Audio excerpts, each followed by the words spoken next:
काफी बच्चे बोल रहे थे कि सर सब्जेक्टिव प्रश्न बताइए। तो आज की इस वीडियो में साइंस के सब्जेक्टिव प्रश्न बताने वाले हैं। और आपको बता दें, जैसे ही आप विज्ञान का परीक्षा देने जाइएगा तो खंड ब में आपसे गैर वस्तुनिष्ठ प्रश्न पूछा जाएगा, यानी कि सब्जेक्टिव प्रश्न पूछा जाएगा। और सबसे पहले आपसे भौतिकी का प्रश्न पूछा जाएगा, जिसमें लघु उत्तरीय प्रश्न होगा। और 1 से लेकर के 8 तक आपसे प्रश्न पूछा जाएगा।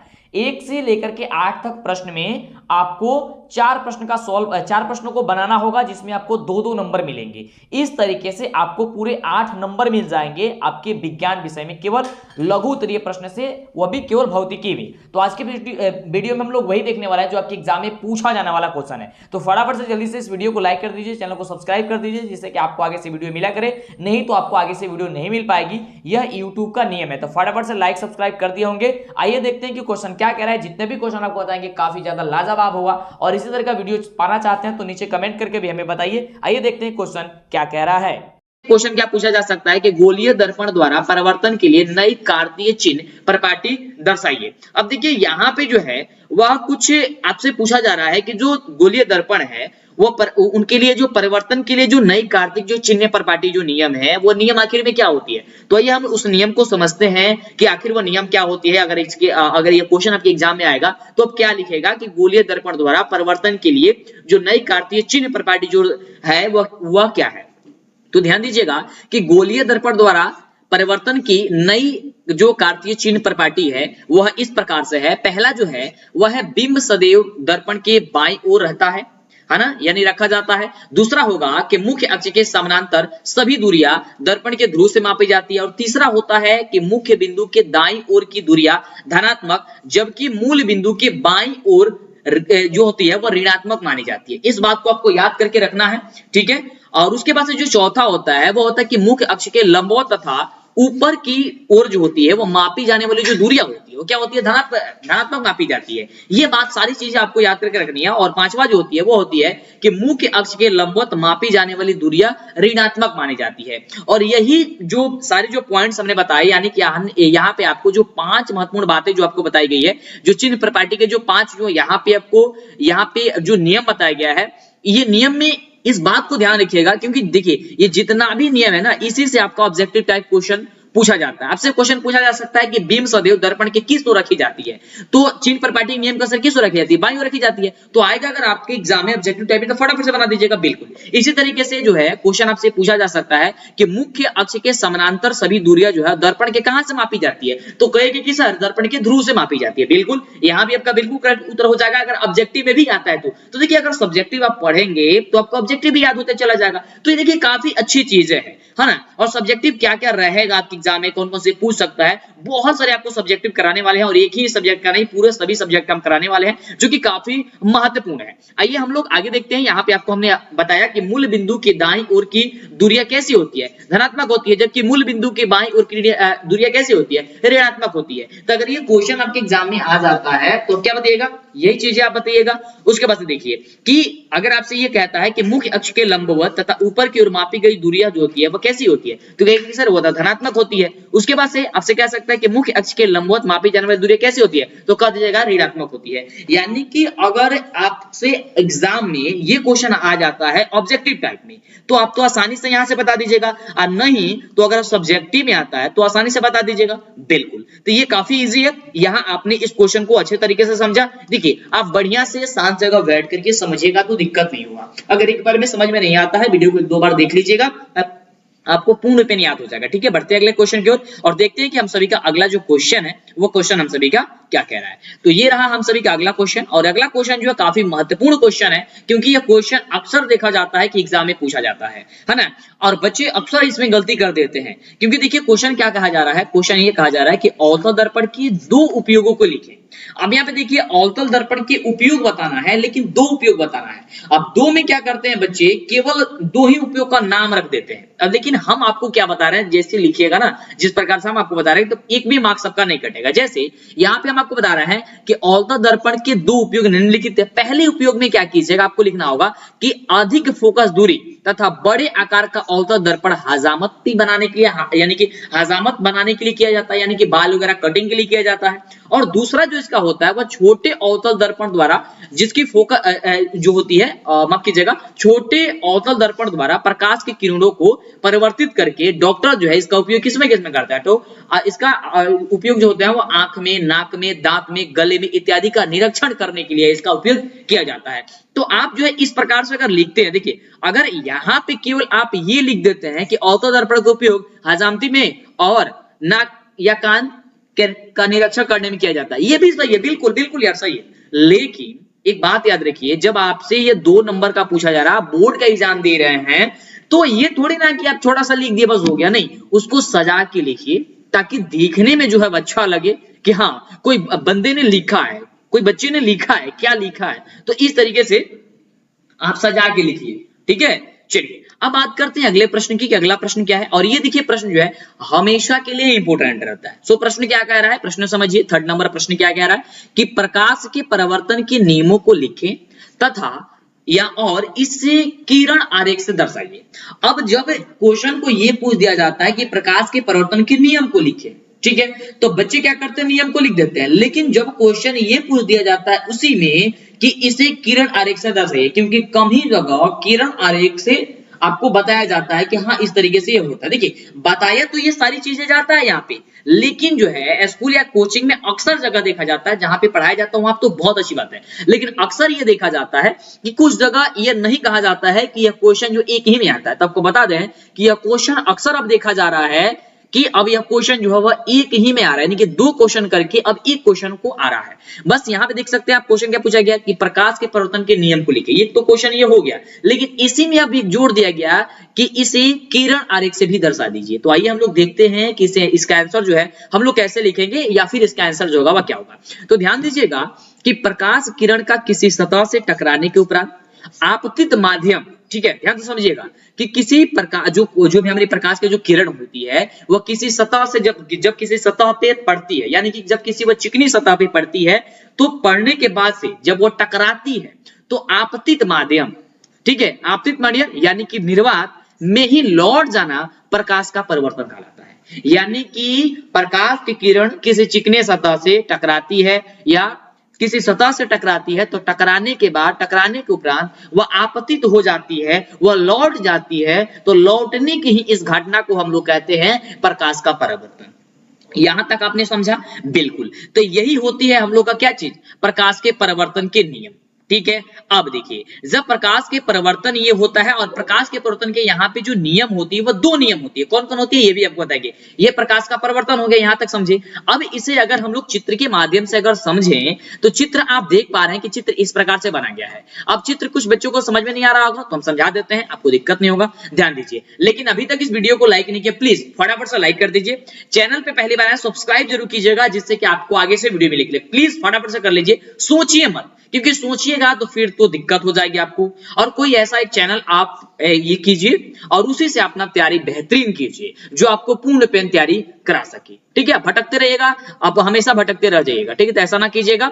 और बुक वगैरह हम आपके लिए लिखे हुए जाकर के मार्केट से करना चाहते कर सकते हैं, और मेरे वेबसाइट पे जाकर के ऑनलाइन टेस्ट वगैरह आप देते रहिए। डीएलएस एजुकेशन सर्च कीजिएगा, आपके सामने डीएलएस एजुकेशन का ऑफिशियल वेबसाइट ओपन करके आ जाएगा। फिलहाल आइए इसे हम लोग समझते हैं। यहाँ पे देखिए, यहाँ पे चित्र में क्या बताया जा रहा है कि चित्र में आपतित किरण AO है। देखिए यहाँ पे एक ये आपका दर्पण है, ठीक है, ये आपका एक दर्पण है, ठीक है, इसका ये हम दर्पण लिख देते हैं, ये आपका दर्पण है, ठीक है। अब देखिए यहाँ पे जो एक जो किरण है वह आपतित किरण, यानी कि जो आने वाली जो किरण है वह AO है या OA है। यहाँ पे ये किरण अभी देख रहे हैं, ये बिल्कुल ये आ रही है, हाँ आ रही है। अब सतह के बिंदु O से टकराकर यह जो सतह है इससे यह टकरा जा रही है, ये O बिंदु यहाँ पे दर्शा दिया गया है। बिल्कुल यहाँ पे कोई भी आप नाम रख सकते हैं, ऐसा नहीं है कि हमने जो यहाँ पे नाम रखा हुआ है यहाँ पे आप वही लिखिएगा, नहीं, आप कोई भी ABCD में से आप इसके अलावा जो भी आपका अल्फाबेट होता है उसमें से कोई भी नाम आप रख सकते हैं, ठीक है। अब कह रहा है कि OB किरण के रूप में यह लौट जाती है जब ये जो किरण है कौन OA, चाहे ए हो, जब ये किरण आ रही है, आने के बाद से जब ये ओ पे टकराती है, टकराने के बाद से क्या हो रही है, लौट जा रही है। कौन किरण लौट रही है, तो ओ भी ये किरण के रूप में यह लौट जा रही है, बिल्कुल लौट जा रही है। और जब ये लौट रही है तो यही प्रकाश का परिवर्तन हम लोग का हो जाता है अक्सर। देखिए हमने आपको ऊपर इसी चीज को बताया कि जब कोई प्रकाश जो है, प्रकाश की जब किरण है किसी सतह पे आकर के वो टकराती है, जब लौटती है, जब वो लौटती है तो लौटने की ही घटना को हम लोग कहते हैं प्रकाश का परावर्तन। ठीक है, अब इसी चीज को आपको दर्शाना था तो यहाँ पे हो गया। अब इसका नियम पूछा था कि यह नियम जो है वो कितना होता है, तो ध्यान दीजिएगा इसका नियम कितना हो। अब देखिए प्रकाश के परिवर्तन के दो नियम होते हैं। दो नियम में पहला जो नियम होता है वो क्या होता है कि आपतित किरण, परावर्तित किरण, आपतन बिंदु पर खींचा गया जो लंब होता है, जो अभिलंब या लंब होता है, वह तीनों एक ही तल में होता है। जैसे आप चित्र के माध्यम से भी यहाँ पे समझ लेंगे जिससे कि दिक्कत न हो। देखिए ये आपका दर्पण रहा, ठीक है, चलिए ये आपका दर्पण रहा, और दर्पण जब रहा तो ये हो गई आपकी आपतित किरण, ये टकराने के बाद से हो गई परावर्तित किरण, और इसके बीच जो ये लंब डाला गया है, अभिलंब जो डाला गया है, ये कहां पे है, ये तीनों का तीनों आकर के मिल रहा है, तो ये एक ही तल में मिल रहा है।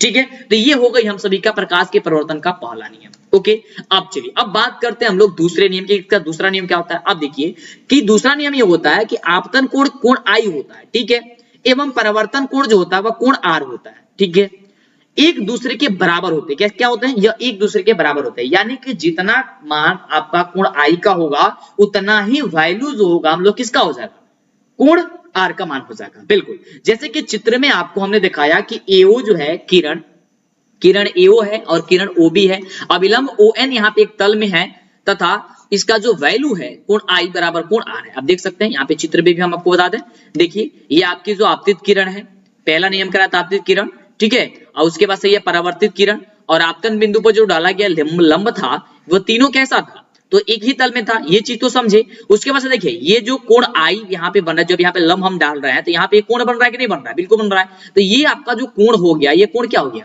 कोण आई हो गया, और यहाँ पे जो बना ये बका कोण आर बना, बिल्कुल बना। चलिए तो जब ये कोण आपका आर बन गया तो ये कहता है प्रकाश के परिवर्तन का दूसरा नियम कि कोण आई का जो वैल्यू होगा, यानी कि कोण आई का वैल्यू जितना होगा उतना ही वैल्यू कोण आर का होगा। ये होता है प्रकाश के परिवर्तन के दूसरा नियम। तो अगर आपके एग्जाम में आएगा तो क्या लिख दीजिएगा, फटाफट से बिल्कुल इसे लिख दीजिएगा, बना दीजिएगा ना, बिल्कुल बना दीजिएगा। चलिए अब अगला जो क्वेश्चन है उसको थोड़ा सा सोचना समझना है और तो आपको यहाँ पे ध्यान देनी है, नहीं तो दिक्कत हो जाएगी। ठीक है, चलिए तो समझिए यहाँ पे क्या चीज कह रहा है। चौथा जो क्वेश्चन है, मात्र देखिए आपसे 8 क्वेश्चन पूछा जाएगा फिजिक्स में, लघु तरीये में, ध्यान दीजिएगा, लघु तरीये यानी कि आपका शॉर्ट क्वेश्चन आंसर में फिजिक्स से 8 पूछा जाएगा, लेकिन 4 ही को आपको जवाब देना है। किसी भी 4 का आप जवाब दे सकते हैं, तो कोई ये गारंटी नहीं है कि कोई भी क्वेश्चन आपसे पूछा जा सकता है, इसलिए ज्यादा से ज्यादा क्वेश्चन को सॉल्व कीजिए और हम कोशिश करेंगे कि एक भी क्वेश्चन ना छूटे, आपसे सारा का सारा क्वेश्चन हम करा दें। ठीक है, तो देख सकते हैं ये क्या कह रहा है अगला क्वेश्चन हम सभी का, कि किसी क्षैतिज संचरण तार यानी कि पावर लाइन है में पूर्व से पश्चिम दिशा की ओर विद्युत धारा जो है प्रवाहित हो रही है। ध्यान से समझिएगा कि किसी क्षैतिज संचरण तार यानी कि पावर लाइन में पूर्व से पश्चिम दिशा की ओर विद्युत धारा प्रवाहित हो रही है, इसके ठीक नीचे किसी बिंदु पर चुंबकीय क्षेत्र की दिशा जो होगी वह क्या होगी। एक बार और प्रश्न को समझिए, देखिए प्रश्न को समझ जाइएगा तो उत्तर बन जाएगा, प्रश्न को जो बच्चे नहीं समझे उनका उत्तर कभी नहीं बनेगा, वह रटते रह जाएंगे, उनसे याद नहीं होगा। ध्यान से समझिए, कह रहा है कि किसी क्षैतिज संचरण तार यानी कि कोई पावर लाइन है, पावर लाइन में पूर्व से पश्चिम दिशा की ओर विद्युत धारा प्रवाहित हो रही है। पावर, ध्यान से समझिए कि पावर लाइन में पूर्व से पश्चिम की ओर विद्युत धारा प्रवाहित हो रही है, इसके ठीक नीचे किसी बिंदु पर चुंबकीय क्षेत्र की जो दिशा होगी क्या होगी, बस इसकी दिशा बता दीजिए। तो ध्यान से समझेंगे कि इसका दिशा क्या होगा, नहीं पता है तो इसका स्क्रीनशॉट ले लेंगे और इसे आप याद कर लेंगे। ठीक है, बुक खरीदे होंगे तो बहुत अच्छी बात है, किताब खरीद लीजिएगा तो उसमें आपको सब चीज मिल जाएगा। देखिए बताया जा रहा है कि विद्युत धारा पूरब से पश्चिम की ओर पहले तो प्रवाहित हो रही है, बिल्कुल यहां तक आपने समझा, क्योंकि ये क्वेश्चन ही कह रहा है। दक्षिण हस्त अंगुष्ठ जो नियम है उसके अनुसार जब इसे हम लागू करते हैं तो लागू करने पर हमें तार के नीचे की किसी भी बिंदु यानी कि किसी बिंदु पर चुंबकीय क्षेत्र की जो दिशा होगी वह उत्तर से दक्षिण की ओर प्राप्त होगी। ठीक है, तार से ठीक ऊपर किसी बिंदु पर चुंबकीय क्षेत्र की दिशा दक्षिण से उत्तर की ओर होगी। यहाँ पे दोनों चीज हमने आपको समझाया, लेकिन यहाँ पे केवल ये पूछ रहा था कि इसके ठीक नीचे के किसी बिंदु पर चुंबकीय क्षेत्र की दिशा कैसी होगी। तो यहाँ पे हमने 2 चीज बताया आपको कि यहाँ पे जब आपको हमने बताया, यहाँ तक तो जो क्वेश्चन लिखा है वही हमने लिखा, ठीक है। लेकिन जब यहाँ पे जो दक्षिण हस्त अंगुष्ठ जो नियम है उसको जब लागू किया जा रहा है, तो लागू करने के बाद पता क्या चल रहा है कि किसी बिंदु पर चुंबकीय क्षेत्र की दिशा उत्तर से दक्षिण की ओर प्राप्त होती है। क्या होती है? उत्तर से दक्षिण की ओर प्राप्त होती है। तार के ठीक ऊपर किसी बिंदु पर चुंबकीय क्षेत्र की जो दिशा होती है वह कैसे प्राप्त होती है? तो दक्षिण से उत्तर की ओर प्राप्त होती है। अब तो कंफ्यूजिंग नहीं रहेगा ना? बिल्कुल। अगर अभी भी नहीं समझ में आए, एक दो बार वीडियो देखिएगा, आपको कंफर्म हो जाएगा। नया नया आप पढ़ रहे होंगे तो फिर दिक्कत आपको हो रहा होगा। ठीक है, अब चलिए बढ़ते हैं हम लोग आगे। चलिए, तो ये रहा हम लोग अगला क्वेश्चन, और ये हम लोग का थोड़ा सा न्यूमेरिकल टाइप क्वेश्चन है, और इसे थोड़ा सा आप बढ़िया तरीके से समझिएगा, क्योंकि देखिए यही सभी क्वेश्चन है जिसमें आपको नंबर जो है मार्क्स वगैरह नहीं कटेगा, क्योंकि आप जानते हैं ये गणित के जैसा ही क्वेश्चन को पूछा जाता है। ठीक है, तो इसमें अगर आपका आंसर आया तो समझिए आपका नंबर पूरा आया, आंसर नहीं आया आपका नंबर पूरा नहीं आएगा। बिल्कुल, तो इसमें आपको वैल्यू लाना होता है, मान लाना, जो भी मान पूछेगा वो आपको मान लाना होता है। तो देखिए क्वेश्चन क्या कह रहा है, क्वेश्चन को समझिएगा। क्वेश्चन पे कह रहा है कि दो विद्युत लैंप जिनमें एक का अनुमतांक जो है 100 वाट और 220 वोल्ट का है, और दूसरे का जो है 60 वाट और 220 वोल्ट है, विद्युत मेंस के साथ पार्श्व क्रम से संयोजित किया जा रहा है। संयोजित करने के बाद से क्या हो रहा है कि यदि विद्युत आपूर्ति की वोल्टता जो है वह 220 वोल्ट पे है, कितने पे है? 220 वोल्ट पे है, तो विद्युत मेंस में कितनी धारा ली जाती है? अब ये थोड़ा सा लंबा होगा, लेकिन लंबा होगा तो ध्यान से समझिएगा तो इजी हो जाएगा, दिक्कत नहीं होगा। ठीक है, और कैसे सॉल्व किया जा रहा है समझ लीजिए, क्योंकि ये क्वेश्चन काफी ज्यादा इंपॉर्टेंट है। मिस कीजिएगा, नहीं देखिएगा फिर दिक्कत होगी, फिर कहिएगा कि सर हम तो पढ़े ही नहीं है। मौका है अभी, पढ़ लीजिए, एग्जाम में मौका नहीं मिलेगा जब आप बनाने जाइएगा। तो बिल्कुल यहाँ का समझा हुआ ही काम करेगा आपको। तो देखिए सबसे पहले यहाँ पे क्या चीज दिया गया है, जो देखिए किसी भी न्यूमेरिकल को सॉल्व करना है तो सबसे पहले जो दिया है प्रश्न में उसको लिख लिया जाता है। जैसे कि यहाँ पे पहले लैंप की शक्ति कितनी दी गई, शक्ति की यानी कि पावर, यहाँ पे कितना दिया गया, P1 बराबर दिया गया 100 वाट दिया गया, देख सकते हैं यहाँ पे 100 वाट दिया गया। ठीक है, 100 वाट दिया गया, बिल्कुल। उसके बाद से कह रहा है पहले लैंप का विभवांतर बल्ब कितना दिया गया, तो 220 वोल्ट दिया गया। क्या दिया गया है? 220 वोल्ट आपको दिया गया। यहां तक तो प्रश्न में जो दिया था उसको हमने लिखा। अब उसके बाद से क्या करना है, पहले लैंप की आपको धारा पहले ज्ञात करनी है। किसकी धारा क्या होगी?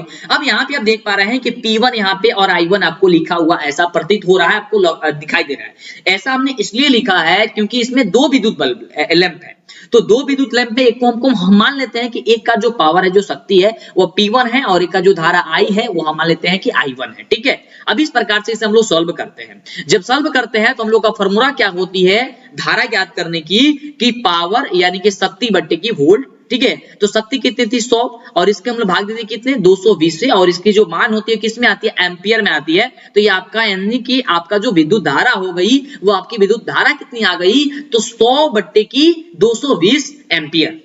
अब इसे आप चाहें तो कटा सकते हैं, लेकिन हम कहेंगे आप यहाँ पे न कटाइए, क्योंकि नहीं कटाइएगा तो आपका आंसर जो फटाक से चला जाएगा, क्योंकि इजी हो जाएगा। कटा देंगे तो भी दिक्कत नहीं है, थोड़ा सा गुणा भाग करने में थोड़ा सा तकलीफ हो सकती है, सो इसलिए यहाँ पे हम लोग इसे छोड़ देते हैं। उसके बाद से क्या करेंगे, उसके बाद से हम इसका निकालेंगे प्रतिरोध, यानी कि आर का वैल्यू निकालेंगे। अब आर का वैल्यू क्या निकलता है कि वोल्ट बट्टे की जो धारा होती है उसे हम लोग भाग दे देते हैं, सिंपल। तो हम लोग का जो वोल्ट थी वो कितनी थी, 220 थी, तो यहाँ पे जो है हमने इसको क्या कर दिया, यहाँ पे 220 लिख दिया।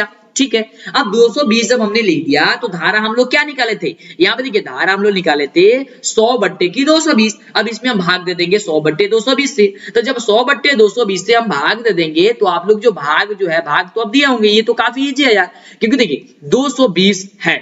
ठीक है, पहले से अब इसमें भाग देना है 100 बट्टे 220 से, किसमें भाग देना है 100 बट्टे 220 से भाग देना है। तो जो भाग में रहता है तो इसको हम लोग गुना में चेंज हो जाता है, यानी कि 220। ठीक है, उसके बाद से हो जाएगा गुना में, ये 220 फिर अब ये ऊपर चला जाएगा, यहाँ हो जाएगा 220, अब बट्टे अब नीचे 100 में 100 रह जाएगा। 220 में 220 से फिर से गुना करेंगे तो हम लोग का मान कितना आ जाएगा 484। ठीक है, और 2 जीरो हम लोग का यहाँ पे आ जाएगा। अब 2 जीरो जब हम लोग को आ जाएगा यहाँ पे देखिए 400, यहाँ पे हो जाएगा 484, और 2 जीरो आ जाएगा नीचे 100 है, तो 2 जीरो से 2 जीरो कटा देंगे, बचेगा क्या चीज, केवल 484। अब इसका जो वैल्यू होती है यानी कि जो प्रतिरोध होती है उसे हम लोग आर से प्रदर्शित करते हैं। अब यहाँ पे देखिए आर जो होती है उसका वैल्यू कितने, ये मान किस में आता है, ओम में आता है, तो ये आपका हो गई यहाँ ओम हो गया। या तो आप सिंबल बना सकते हैं या तो आप ओम लिख सकते हैं, तो 484 ओम आ गया, और ये क्वेश्चन अक्सर पूछा जाता है।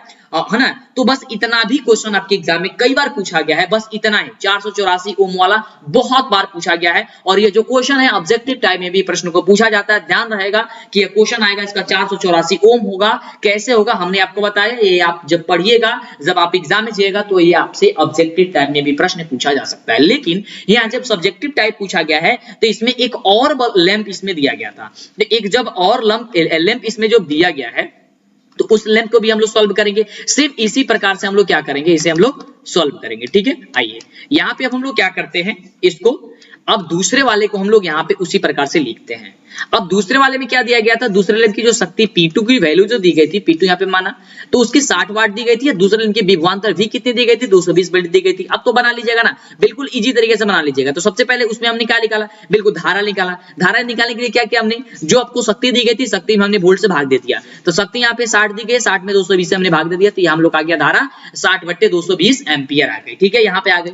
अब हमने उसके बाद से क्या इसको किया, यहाँ पे हमने प्रतिरोध यानी कि R2 का वैल्यू हमने निकालेंगे यहाँ पे, है ना, यानी कि वहां पे भी हमने प्रतिरोध निकाला था। तो प्रतिरोध निकालने के लिए हम लोग क्या किए थे कि जो वोल्ट ये विभवांतर है भी है उसमें भाग देते हैं कि आई से, यानी कि जो धारा निकला है उससे, ठीक है। अब यहाँ पे जब हम लोग का जो विभवांतर है 220 वोल्ट है, तो 220 वोल्ट में अब हम लोग आई का मान कितना निकाल चुके हैं, 60/220 निकाल चुके हैं। तो 60/220 को हम लोग क्या करेंगे, इजी तरीके से यहाँ पे भाग दे देंगे। तो फिर यहाँ पे भी जब हम भाग देंगे तो जब ये अब ये देखिए, अभी तो गुना में चल जाएगा एक, तो 220 वाला जो क्या ऊपर चला जाएगा। जब ऊपर चल जाएगा तो ऊपर क्या होगा, 220 में 220 से गुणा कीजिएगा तो आपको जो मान आया हुआ, और उसके बाद से 484 और उसके बाद से 2 जीरो आएगा। और फिर जब यहाँ पे जो 60 है, या फिर पहले इसको कटा ही दीजिए, ठीक है, कटा करके गुणा कर लीजिएगा और उसके बाद से फिर इतना वैल्यू आएगा। जब कटाइएगा ना तो बिल्कुल ये 3 से हमने यहाँ पे मल्टीप्लाई, मतलब 3 नीचे बचा है, तो इसको आप कटाइएगा तो फिर आपका आंसर कितना आ जाएगा, इतना हो जाएगा 2420,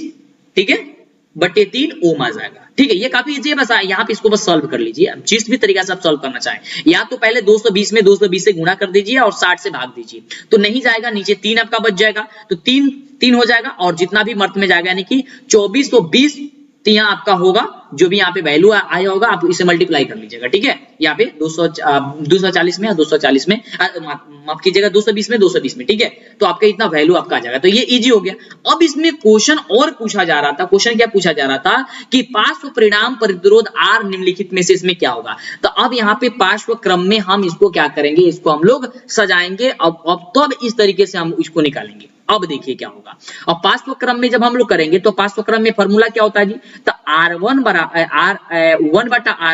बराबर होता है 1/R1 प्लस 1/R2। तो हम लोग का जो R1 का वैल्यू निकला था, यहाँ पे जो R1 का वैल्यू निकला वो क्या निकला था, 184 निकला था, केवल 484 निकला था। तो यहाँ पे हम लोग कर देंगे, यहाँ पे 1 का 1 रहने देंगे यहाँ पे। अब उसके R1 का वैल्यू देंगे 484, प्लस तो प्लस लिख देंगे, बिल्कुल प्लस हमने यहाँ पे लिख दिया। उसके बाद से एक का यहाँ पे जो है 1 का 1 रहने देंगे, ठीक है। और उसके बाद से R2 का वैल्यू कितना निकला था, R2 का वैल्यू, बिल्कुल, तो जो है यहाँ पे R2 का वैल्यू निकला था वो R2 का वैल्यू यहाँ पे रखेंगे। तो जब रखेंगे तो ये 3 हो जाएगा और 3 बटे क्या होगा 2420 हो जाएगा, ठीक है। अब जब ये 2420 हो जाएगा, अब इसे हम लोग क्या करेंगे, इजी तरीके से इसे हम अब भिन्न का जोड़ बना लेंगे। जैसे ही भिन्न का जोड़ बनाएंगे तो हम लोग का जो वैल्यू निकल के आएगा वो कितना हो जाएगा, R का वैल्यू निकल के आएगा अब इतना, ठीक है, इतना हम लोग का ओम आ जाएगा। अब यहाँ पे हम देख रहे थे कि जो वोल्ट था वो 220 वोल्ट था, ठीक है। थोड़ी सी इसमें कठिनाई हो रही होगी क्योंकि आप लोग पहली बार न्यूमेरिकल टाइप क्वेश्चन को सॉल्व कर रहे होंगे। हम ये मान सकते हैं कि आपको दिक्कत हो रही होगी क्योंकि काफी चीजें हमने आपको बताया। लेकिन अगर आप शांत दिमाग करके बैठिएगा, सोचिएगा तो आपको सब कुछ समझ में आ जाएगा, ठीक है। एक दो बार इससे पीछे करके देखिएगा, आसानी तरीके से आ जाएगा, ठीक है। अब देखिए, अब यहाँ पे जो है हम लोग का जो पार्श्व क्रम में रखे, देखिए एक बार तो हमने R का वैल्यू निकाला था, लेकिन वहां पे जब R का वैल्यू निकाला तो 2 लैंप दिया था, तो एक R1 निकल गया और एक R2 निकल गया था। अब केवल हम लोग को R का वैल्यू निकालना था, तो R का वैल्यू निकालेंगे कब, पार्श्व क्रम में रखेंगे तब तो R का वैल्यू निकलेगा। तो हमने इसको क्या किया, पार्श्व क्रम में जो भी वैल्यू आया था, R1 वैल्यू और R2 वैल्यू, ध्यान से समझिए, R1 वैल्यू और R2 वैल्यू जो आया था उसको हमने यहाँ पे पार्श्व क्रम में रखा। पार्श्व क्रम में रखने के बाद से हम लोग का R का वैल्यू केवल निकल गया। जब R का वैल्यू हम लोग का केवल निकल गया, उसके बाद से वोल्ट तो दिया था, ये 220 मत कहिए कि कहां से आया, ये विभवांतर, वोल्ट कह रहे हैं, विभवांतर जो था ये तो आपको पहले से दिया गया था, ये वोल्ट आपको दिया गया था 220 वोल्ट। अब इसमें हम लोग को क्या करना था कि इसमें अब हम लोग को जो मेंस में जो धारा जा रही है उसकी धारा का मान निकाला था। तो उसकी धारा का मान यानी कि धारा I बराबर क्या होता है, V बट्टे की क्या होती है, R होती है। तो V का मान हम लोग का 220 दिया गया है और R का वैल्यू हमने क्या निकाल लिया, 2420 बट्टे की 8। तो अब क्या कर देंगे, 220 में भाग दे देंगे 2420 बट्टे 8 से। अब जब हम लोग भाग देंगे तो एक गुना में चल जाएगा, तो वही लिख दिए हैं 220 गुने 8 बट्टे 2420। और जब इसको हम लोग कटाए हैं तो कटाने के बाद आ गया है कितना, 0.727 एम्पियर। यही आपका जो होगी वो आंसर निकल करके चली आएगी। कुछ बच्चों को अगर समझ में नहीं आया होगा परेशान मत होइएगा, वीडियो को एक दो बार पीछे कीजिएगा, फिर भी नहीं समझ में आता है नीचे कमेंट करके हमें बताइए। कोशिश करेंगे कि आपको अलग से एक स्पेशल वीडियो बना करके हम आपको समझा दें इस चीज को। चलिए अब आपके एग्जाम में क्या क्वेश्चन पूछा जा सकता है, ध्यान दीजिएगा। अब देखिए इसी तरह का क्वेश्चन आपके एग्जाम में रहेगा, इससे बाहर नहीं रहेगा। तो आप लोग धीरे धीरे समझते जाइए कि आपको सतर्क होते जाना है कि क्वेश्चन कैसा आ रहा है, तो आपको किस तरीके से पढ़ना है ना। चलिए उम्मीद करते हैं वीडियो को लाइक, चैनल को सब्सक्राइब कर लिए होंगे, जिससे कि आगे से वीडियो आएगा तो मिलेगा, नहीं तो यूट्यूब का रूल है अगर सब्सक्राइब नहीं करेंगे आपको नहीं मिलेगा वीडियो। और लाइक करके मेरा मनोबल बढ़ाइए ताकि हम खुश हों और आपके लिए अच्छे काम कर सके। देखिए मेहनत हमारा जो है काफी ज्यादा मेहनत लगती है, तो मेहनत के लिए हम बस अब लाइक करते हैं कि लाइक करते हैं तो हम लोग को खुशी मिलती है, ज्यादा कुछ फायदा नहीं, ऐसा नहीं कि पैसा वगैरह मिलता है लाइक करने से ना। आप जो से लाइक करेंगे हम लोग को खुशी मिलती है कि हाँ आपने वीडियो को देखा, काफी अच्छे तरीके से हम लोग जो मेहनत कर रहे हैं वो बहुत अच्छी चीज है। चलिए तो यहाँ पे अगला जो क्वेश्चन है आपसे क्वेश्चन पूछा जा सकता है कि जीवाश्म में जो ईंधन होती है उसकी हानियां क्या क्या हो सकती है ना। ये क्वेश्चन अक्सर आता है आपके एग्जाम में और ये काफी ज्यादा इंपॉर्टेंट है। सो हानियां अगर आपके एग्जाम में आ जाता है तो क्या क्या लिखिएगा, अगर आपको याद नहीं है तो आप इसे स्क्रीनशॉट ले लीजिए, ठीक है। फटाफट तरीके से पहले आप समझ लीजिए कि इसकी हानियां जो होती है वो क्या क्या होती है, ठीक है। ध्यान से समझिएगा कि जीवाश्मी ईंधन की हानियां इस प्रकार से हैं। पहली हानियां की यदि हम बात करते हैं तो पहली जो हानियां होती है वह जलने से पर्यावरण प्रदूषित होता है। जो जीवाश्मी ईंधन होती है उसको जब जलाया जाता है तो पर्यावरण जो होती है वह प्रदूषित हो जाता है। उसके बाद से जलने से CO2 निकलती है, क्या होती है, कार्बन डाइऑक्साइड निकलती है। जब भी जीवाश्मी ईंधन को जलाया जाता है तो हानि क्या क्या है, पहला तो यह पर्यावरण को प्रदूषित कर देगा, दूसरा है कि जलने से इसमें CO2 की गैस की मात्रा निकलेगी, ठीक है, यानी कि CO2 गैस निकलेगा इसमें से, जिससे हरित गृह प्रभाव उत्पन्न हो सकती है, ठीक है, जिससे क्या होगा कि हरित गृह प्रभाव जो है उत्पन्न हो सकती है। उसके बाद से जो थर्ड नंबर है वह थर्ड नंबर यह है कि जलने से उत्पन्न अवयवों से अम्लीय वर्षा भी हो सकती है, जो कि आप सभी जानते हैं कि अम्लीय वर्षा अगर होती है तो ये काफी ज्यादा खतरनाक है, ठीक है। तो ये अम्लीय वर्षा भी हो सकती है। चौथा चीज इसमें क्या है कि लगातार दोहन से इनका समाप्त हो जाने का डर भी रहता है। लगातार जब इसका दोहन हो रहा है तो इसका समाप्त हो जाने का भी एक डर भय सा बना रहता है कि कब ना कब ये समाप्त हो सके, मतलब कि कभी भी ये समाप्त हो सकती है, ठीक है। तो अगर आएगा आपके एग्जाम में तो इसको क्या करना, फटाफट तरीके से लिख लेना, स्क्रीनशॉट लेना चाहते हैं ले सकते हैं, ठीक है। चलिए आगे बढ़ते हैं, अगला लिखिए। अगला जो क्वेश्चन है ये क्वेश्चन काफी ज्यादा महत्वपूर्ण है ना। महत्वपूर्ण इसलिए है क्योंकि बड़ा ही मजेदार क्वेश्चन है और हमेशा की तरह ये क्वेश्चन इस साल भी आपके लिए काफी ज्यादा इंपॉर्टेंट है। सो ये क्वेश्चन देखिए कि क्वेश्चन में कहा क्या जा रहा है और उसका जवाब होगा तो होगा क्या होगा, क्योंकि इस क्वेश्चन को याद करने में बच्चों को काफी ज्यादा परेशानी होती है। तो मैं कोशिश करूंगा इसको समझाने के तरीके से कि आपको परेशानी ना हो। तो क्वेश्चन कह रहा है कि सूर्योदय और सूर्यास्त के समय सूर्य जो है वह रक्ताभ क्यों प्रतीत होता है। जो सूर्योदय होती है और सूर्यास्त होती है, यानी कि जो सब सूर्य उगता है यानी निकलता है, यानी कि सुबह का समय और शाम के समय अक्सर हम लोग ये देखते हैं कि जो सूर्य है वो कैसा प्रतीत होता है, रक्ताभ प्रतीत होता है, यानी कि वह खून की तरह लाल प्रतीत होता है। आखिर में ऐसा वह क्यों प्रतीत होता है, इसका रीजन क्या है, इसका कारण क्या है, ये क्वेश्चन पूछा जाता है आपके एग्जाम में, ठीक है। या कोई बड़े बुजुर्ग भी आपसे क्वेश्चन कर सकते हैं कि ये जो सूर्य भगवान है ये सूर्योदय के समय सूर्यास्त के समय ये लाल रक्ताभ है ये क्यों दिखाई देते हैं। तो उसका उत्तर क्या होगा, ध्यान से सुनिएगा, बड़ा ही मजा आपको आएगा, ठीक है। तो देखिए दिन में सूर्य का रंग समय के साथ बदलते रहता है। दोपहर में जब सूर्य सिर पर आता है, यानी कि जब होता है, जब अक्सर देखते हैं जब यह सूर्य आता नहीं है, मतलब पृथ्वी नाचती है, ये पता है आपको, पृथ्वी घूमती है, तो जब सूर्य है हमारे सिर के ऊपर जब होता है तो सूर्य की प्रकाश द्वारा वायुमंडल से होकर पृथ्वी तक आने में तय की गई दूरी न्यूनतम होती है, ठीक है। ध्यान समझिएगा इस चीज को, नहीं तो दिक्कत होगी। देखिए ध्यान से कि दिन में सूर्य का रंग समय के साथ बदलते तो रहता है, दोपहर में जब सूर्य हमारे सिर के ऊपर होता है तो सूर्य के प्रकाश के द्वारा वायुमंडल से होकर पृथ्वी तक आने में तय की गई जो दूरी होती है वह कम होती है, न्यूनतम होती है। परंतु सूर्यास्त जो होती है, ठीक है, एवं सूर्योदय जो होती है या सूर्योदय और सूर्यास्त जो होती है, उस समय सूर्य के प्रकाश को पृथ्वी तक आने में अधिक दूरी तय करनी पड़ती है। ध्यान समझिएगा, कब? जब ये घूमता है, जब हम देखिए ये जब ऊपर आता है, ठीक है, हम लोग के सर के ऊपर जब होता है तो ये जिसका जो प्रकाश आप कह सकते हैं कि जब पड़ता है तो इसकी दूरी क्या होती है? कम होती है। लेकिन जब यही शाम होता है या जब सुबह होता है तो इसकी दूरी क्या हो जाती है? लंबा हो जाती है।